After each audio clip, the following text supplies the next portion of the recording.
Hello, नमस्ते, आदाब, सत श्री अकाल। मैं सुरेखा सिंह एक बार फिर से आप सबका वेलकम करती हूँ आपके अपने channel divine guideline with Surekha Singh में। इस पैंडेमिक के दौर में जहाँ हर तरफ नेगेटिविटी है, आज मैं एक छोटी सी स्टोरी लेकर आई हूँ जो आपको पॉजिटिविटी से भर देगी। बात तब की है, उन दिनों की है जब बहुत ज्यादा साधन नहीं हुआ करते थे, लोग लिमिटेड चीजों में ही अपना गुजारा किया करते थे। तो एक आदमी था जिसकी उम्र हो चली थी और उसका अंतिम समय आ गया था, यानी कि, और उसे लगता था कि अब वो कभी भी इस दुनिया से जा सकता है। तो अब वक्त आ गया था अपने बेटों को अपने पास बुलाने का और अपनी संपत्ति का बंटवारा करने का। तो उस इंसान ने अपने दोनों बेटों को अपने पास बुलाया और उसने अपनी संपत्ति के दो हिस्से कर दिए। एक तरफ उसने सारी जमीन जायदाद के पेपर्स और जो भी उसके पास लिक्विड कैश था या जो भी गहने जेवरात थे वो सब रख दिए, और दूसरी तरफ उसने एक चांदी का सिक्का रख दिया। और उसने अपने दोनों बेटों के सामने चॉइस रखी कि एक तरफ ये सारी जायदाद है, धन दौलत है, और दूसरी तरफ ये एक चांदी का सिक्का है जो हमारी पैतृक संपत्ति है, जो पीढ़ियों से हमारे खानदान की परंपरा है और वो चला आ रहा है। तो इसको मैं बहुत जिम्मेदार इंसान को सौंपना चाहता हूँ। तो उसने अपने दोनों बेटों से कहा कि तुम चॉइस करो। पहले उसने छोटे बेटे से कहा कि बड़े बेटे से कहा कि तुम चॉइस करो। तो बड़ा बेटा जो था वो कभी बिजनेस में ज्यादा हाथ नहीं बटाता था और मीन्स वो इतना ज्यादा लायक नहीं था।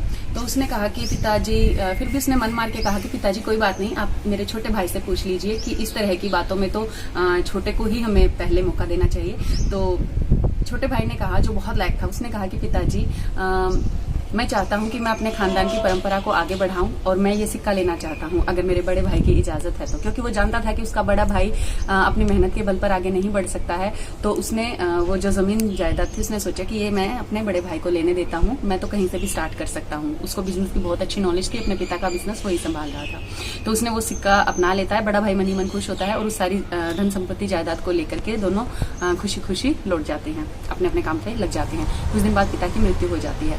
तो मरने से पहले उस पिता ने एक बात अपने बेटे से कही थी कि बेटा, जो ये सिक्का मैंने तुम्हें दिया है, इसका यूज तुम उस वक्त पर करना जब तुम्हें इसकी सबसे ज्यादा लाइफ में जरूरत हो। इसको तुम ऐसे ही किसी भी मौके पर बाहर मत निकालना, सिर्फ उस खास मौके पर इसको बाहर निकालना जब तुम्हारी लाइफ में बहुत बुरा दौर चल रहा है। तो वो कहता है ठीक है पिताजी। तो इस तरह से जो आदमी होता है वो गुजर जाता है। जो छोटा बेटा होता है वो बहुत ज्यादा मेहनत करता है, हार्डवर्क करता है, एक छोटा सा अपना बिजनेस कहीं से स्टार्ट करता है। तो उसको बहुत ज्यादा फायदा होता है और वो दिन दुगनी रात चौगनी उन्नति करने लग जाता है।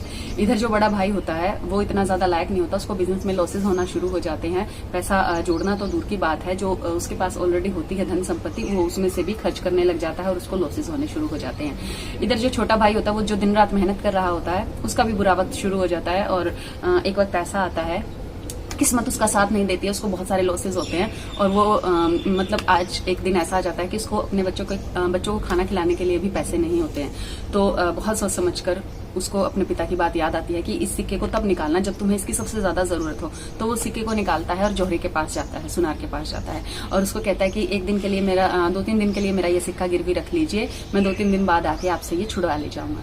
तो सुनार जब उस सिक्के को परख रहा होता है तो उसको उलट पलट कर देख रहा होता है, तो वो देखता है कि एक तरफ कुछ बहुत बारीक अक्षरों में, महीन अक्षरों में कुछ लिखा होता है।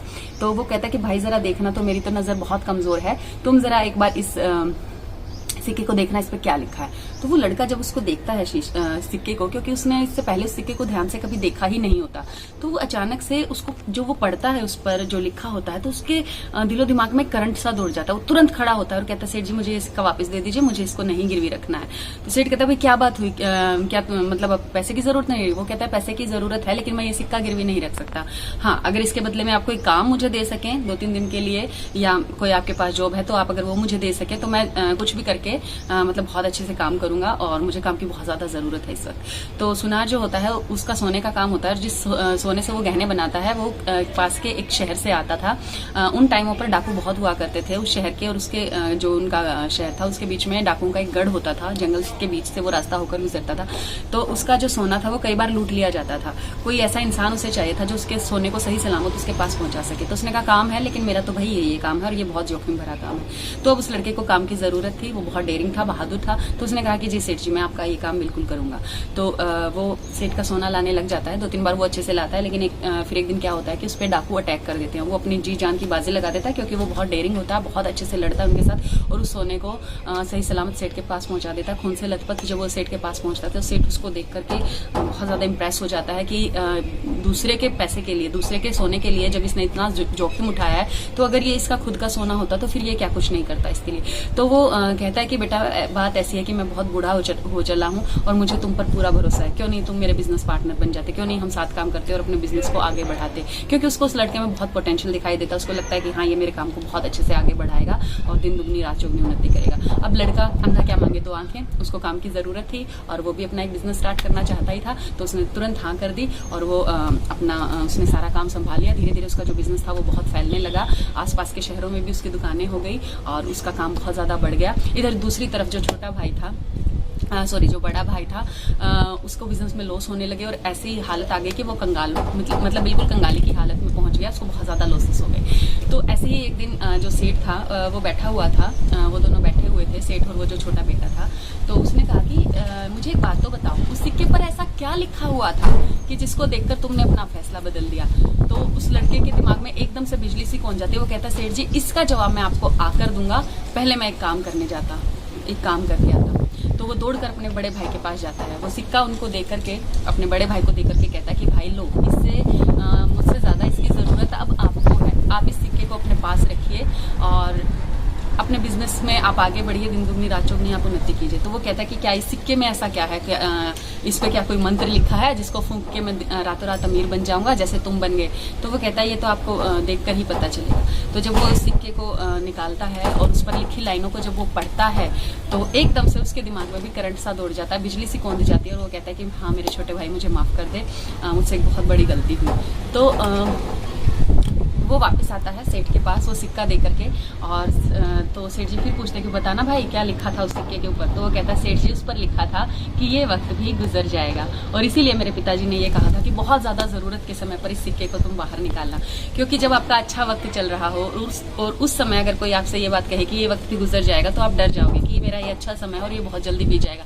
लेकिन अगर बुरे समय में कोई ये बात कहता है कि ये वक्त भी गुजर जाएगा तो आपको बहुत ज्यादा तसल्ली मिलती है, आपको एक हौसला मिलता है। मुझे भी वो दिन याद आ गए जब किस तरह से मेरे पिताजी बिल्कुल दुखी हुआ करते थे और उनके ऊपर जब कोई परेशानी आ जाती थी तो वो कैसे फिर से जीरो से स्टार्ट किया करते थे और इसी तरह से पीढ़ियों से ये चीजें चली आ रही होंगी। और इस चीज ने मुझे बहुत ज्यादा प्रेरणा दी थी कि जब अच्छा वक्त भी निकला है और इससे भी बुरा वक्त जब मैंने देखा है वो भी निकल गया है तो ये वक्त भी गुजर जाएगा बड़ी आसानी से। और ये बात मेरे भाई को भी समझ आ गई। तो इस तरह से जो बड़ा भाई था वो भी बहुत ज्यादा बिजनेस करने लगा। छोटे भाई ने बड़े भाई के साथ मिलकर भी बिजनेस स्टार्ट किया।